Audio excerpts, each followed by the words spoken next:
Moi, je trouve ça inadmissible, mais bon, on ne sait pas ce qui s'est passé réellement dans le vestiaire. Mais perdre Rabiot, ça va être une grosse erreur de leur part.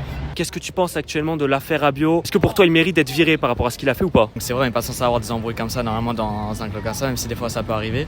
Après, c'est quand même un peu trop lourd quand même, parce que ça paraît aussi dans des clubs où il peut y avoir des crises comme ça ou des embrouilles. Par contre, j'ai trouvé en fait ça réellement excessif du coup en fait le fait qu'ils aient viré du coup à Rabiot. Vu la saison qu'il a fait en gros l'année dernière, ce qui est important en fait au niveau de Marseille et du club, qui ça faisait longtemps qu'ils ont quand même pas fini en réalité dans le top 3. Que tu veuilles mettre un joueur suspendu en gros pendant un match, 2 matchs, 3 matchs, c'est une chose.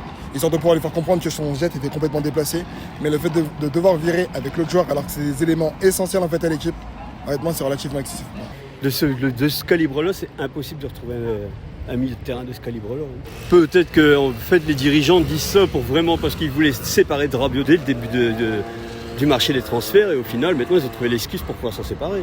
Je trouve ça dur quand même de directement mettre au placard quelqu'un on n'a pas les raisons, on n'a pas de détails. Moi, je comprends pas. Il a été irréprochable toute la saison. Il nous a fait une saison fantastique, magnifique.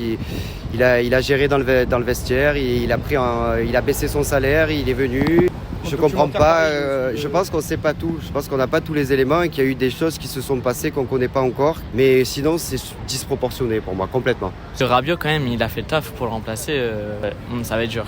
Toute la saison, il était monstrueux. Je suis désolé, il y a que les premiers matchs où il n'était pas à 100%. Rabiot, il n'a jamais joué réellement son poste non plus. Pour moi, non, c'est pas parce qu'en réalité il y a une bagarre que forcément ça peut être la condition du groupe. On a déjà eu plusieurs grands clubs en réalité justement où il y a des disputes qui ont éclaté. Par exemple, Vitinha et Lionel Messi, et c'est pas pour autant que ça détruit en réalité la cohésion du groupe. Ça faisait partie des leaders du vestiaire, donc quelque part qu'ils prennent position aussi à des moments verbaux et tout. C'est un peu normal, il a de l'expérience, il vient de grands clubs européens. C'est pas n'importe qui, Rabiot, il a fait l'équipe de France. C'est un pilier.